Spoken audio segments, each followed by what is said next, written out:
Yes, it's been a while, diba? So, grabe, ang saya naman na makita kayo mag-perform ulit after na kami reboot. Yes! So, pinabalitaan daw ako na meron daw kayo audition for 5th Gen. So, ano ba ang dapat gawin ng mga aspirants para matanggap sa ating 5th Gen? Yes, actually, all of the details are on our website, MNL48. Also, kailangan namin ng mga passionate, young, girlies na gusto rin maging idol katulad namin at katulad ng mga hinahangaan yung P-pop idols na nag-perform kanina. Sino gusto mag-audition maging P-pop idol? Audition na kayo! Siguro siya mag-audition ka na. Go audition ka! Si Ate rin daw. And yun, so next question naman. Alam natin na nag-reboot tayo. And nandito tayo ngayon ulit as MNL48.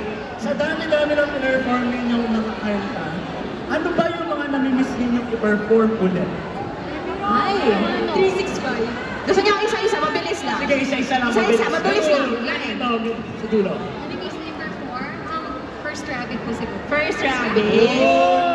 Next. Sa akin po, Labrador Retriever. Labrador Retriever. First Rabbit. First Rabbit. Ito din. Ako ay nakaka-365. Oh, grabe! Bagong-bago ah! Ikaw, Andy. Ano yung Yoroshiku? Yoroshiku. Oh, ako, Jamie. Nag-aapoy na tala. 365. 365 daw. 365. Ikaw ang melody. Si Ira. Anong malamis mo? 365. 365. High tension.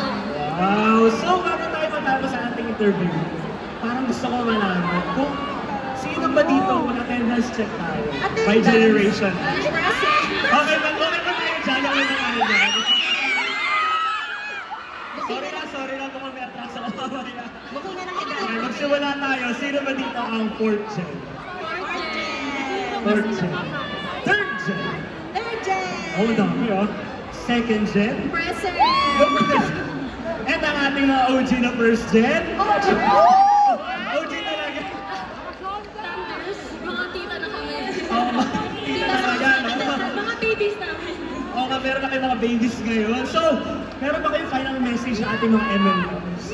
Of course, we'd like to thank from the bottom of our heart, our MNLs, na walang sawang sumusunod sa amin kahit saan kami mag-perform, umuulan man, umaaraw. Sobrang aga niya nandyan, alam ko, mga siguro opening pa lang ng mall, nandyan na kayo.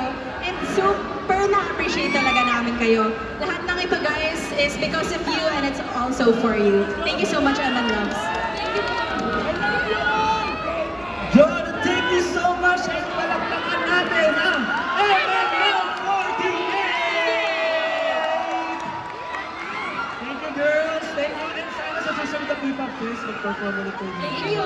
Thank you! MNL48, maraming salamat!